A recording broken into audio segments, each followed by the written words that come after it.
کەم کەس ئەڕاتە زیندان و دەرەچێت تەوبە نەکە کەم کەس هەیە لە زیندان دەرەچێت تەوبەی نەکردبێ. ئامانشتان چێ لەوەی کە سەردانی زیندانیەکانەکەن ئەتانەوێ چی بە زیندانیەکان بڵێن؟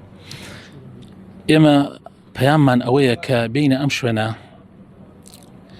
بانگ بکەین بۆ لای خوا و پێغەمبەری خوا، بانگ بکەین بۆ بانگی ئەو بەڕێزانە بکەین مەرجین هەمووشیان تاوانبار بن، هەیە مەزلومە بەڵام ئیتر بەهۆی هەر وەزعێکۆ بێ ئیتیهام یعنی تاوانبار کراوە.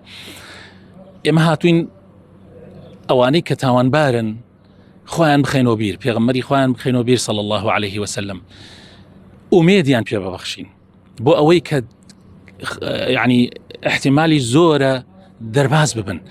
پێغەمبەرانی خوا جاری وا هەبووە، پێغەمبەر یوسف لەناو سجن بووە، زۆرێک لە پیاوچاکان سجن کراون طبعا بەبێ تاوان، بەڵام کە دەرچوون سجن بۆتە مەدرسە و قوتابخانە بۆیان هەر لە ناو سجنەکەشە توانویانە یعنی بەڕاستی باشترین پەیام بگەێنن. بۆیە ئێمە دینە ئەیرە تا گوێ لە هەندێک پەیاممان پێ بیگەێنین، دوای ئەوە ئەمجا گوێش لەوانەگرین بۆ ئەوی دڵی خۆیان بکەنەوە. ئێستا کاتێ ئێمە بینیانمان بەڕاستی هەریەکێ هەزارەهاشت لە ناو دڵیا بوو حەزێکرد بیگەێنێ بە ئێمە. ئەمە لە زۆر شوێنی کوردستانە هەیە.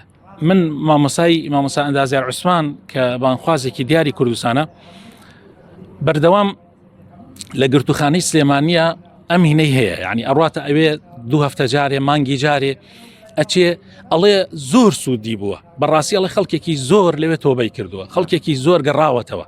بۆچی زیندانتان هەڵبژار مامۆسا؟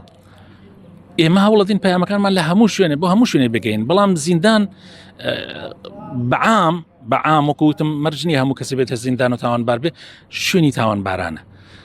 زیندان شوێنی تاوانبارە لە ئەسڵە ئەبێ وابێ.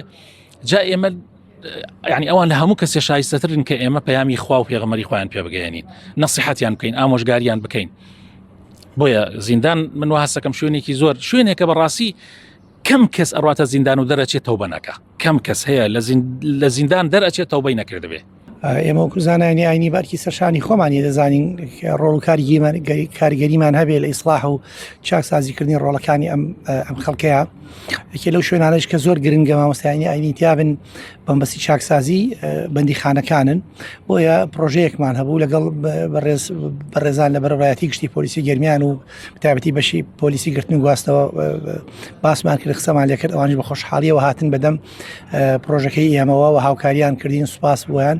ئەمڕۆ هاتین ئێمە لەگەڵ بەندیەکان قسەمان کرد، قسەی خێرمان بۆ کردن، نەسیحەتمان کردن، باسی تۆ بۆ پەشیمان بنەوە لە گوناهمان بۆ کردن، باسی ئەمەل و هیوامان بۆ کردن کە لێرە دەرچن ڕۆژێتر دێ ئەبێ هیوا بڕاو نەبن لە ڕەحم و بەزەی خوا. سوپاس بۆ خوای گەورە هەموو ئیستیجابەی باشیان هەبوو بەندیەکانیش و پێیان خۆش بوو سەردانیان بکەین. بۆیە پرۆژەمان ئەوەیە ئێمە هەفتانە هەر هەفتەیەک مامۆستایەک سەردانی ئەم بەندیخانەیە بکا و لێرە قسە لەگەڵ مامۆستایان بکا و نەسیحەت و ئامۆژگاری خێریان بکات. تا هەموو هەفتەیەک هەر جارێک مامۆستایەکی دێتە ئێرە هەموو هەفتەیەک و قسەی خێر و تەنها و تاردانە یاخود هیچ پلانێکی دیکە پلانی دەرسوانە خوێندیشمانەیە، فێربوونی قورئانمانەیە، فێربوونی فەرمودەکانی پێغەمبەر صلی الله علیه وسلممان هەیە، وەڵامدانەوەی پرسیارەکانی ئەوانمان هەیە، پرسیارە ئاینیەکانی ئەوانمان هەیە. ئەوە هەمووی لە سۆنگەی پرۆژەکەی ئێمەوەیە.